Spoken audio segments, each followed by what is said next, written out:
कांग्रेस की बातें ही करते हैं। अभी डिमोनेटाइजेशन भूल गए, काला धन लाने का भूल गए, 2 करोड़ नौकरी देने का भूल गए, एमएसपी भूल गए। ये सब झूठे वायदे उन्होंने पहले जो किए थे उसको ही वो कर नहीं पाए। ये मात्र 1.5 साल पहले कहते थे कि ईवीएम हैक हो गई, अब ईवीएम हैकिंग छोड़ के कहते हैं कि वोटर लिस्ट में गड़बड़ हो गई। यानी तब झूठ था कि ये झूठ है। हकीकत में वो भी झूठ था, ये भी झूठ है। तो ये सर्टिफाइड झूठों वाले लोग हैं और भारत की राजनीति के इकलौते नेता हैं जिन्होंने सुप्रीम कोर्ट से झूठ बोलने के लिए चौकीदार चोर पे 2019 में ऑफिशियली माफी मांगी है। तो सर्वोच्च न्यायालय के द्वारा सर्टिफाइड झूठ के सर्टिफिकेट प्राप्त नेता हैं। अब वो पुरानी अपनी बात भूल गए, कांग्रेस की बातें ही करते हैं। अभी डिमोनेटाइजेशन भूल गए, काला धन लाने का भूल गए, 2 करोड़ नौकरी देने का भूल गए, एमएसपी भूल गए।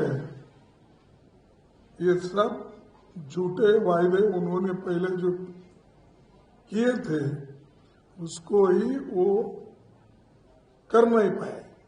और आज फिर मैं पेपर में भी पढ़ा, कल वो भाषण में भी बोले हम 1 करोड़ नौकरियां देंगे। अरे बाबा, 2 करोड़ नौकरियां हर साल देने का वायदा नहीं आपने पूरा नहीं किया। 11 साल प्राइम मिनिस्टर रहे, 20 साल नीतीश साहब रहे, आप दोनों मिलके यहाँ पर हुकूमत की है, आपको देने का नहीं हुआ, फिर आप झूठा वायदा करते हो। इसीलिए मैं बहुत बार बोला हूं, फिर बोलना नहीं चाहता कि हमेशा कि ये मोदी साहब झूठों के सरदार हैं।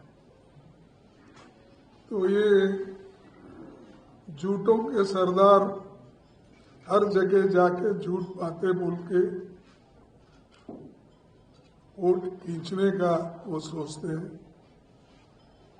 तो लोग आज विचार कर रहे हैं। पहले भी इन्होंने वैसा ही किया था पार्लियामेंट इलेक्शन में। अब की बार क्या 400 पार, और यहां भी अभी वही बोल रहे हैं कि अब की बार 175 क्या 2/3 लाएंगे। अरे बाबा, जिस वक्त तुम खुद प्रधानमंत्री थे उस वक्त प्रचार करे तुम्हारे लिए ही मामूली मेजॉरिटी नहीं मिली, अब 2/3 कहां लाने वाले हो। तो ये हमेशा मोदी जी ये बातें कर रहे हैं। एक झूठ और बोलते मुझे याद आ गया। ये मात्र 1.5 साल पहले कहते थे कि ईवीएम हैक हो गई, अब ईवीएम हैकिंग छोड़ के कहते हैं कि वोटर लिस्ट में गड़बड़ हो गई। यानी तब झूठ था कि ये झूठ है। हकीकत में वो भी झूठ था, ये भी झूठ है। तो ये सर्टिफाइड झूठों वाले लोग हैं और भारत की राजनीति के इकलौते नेता हैं जिन्होंने सुप्रीम कोर्ट से झूठ बोलने के लिए चौकीदार चोर पे 2019 में ऑफिशियली माफी मांगी है। तो सर्वोच्च न्यायालय के द्वारा सर्टिफाइड झूठ के सर्टिफिकेट प्राप्त नेता हैं।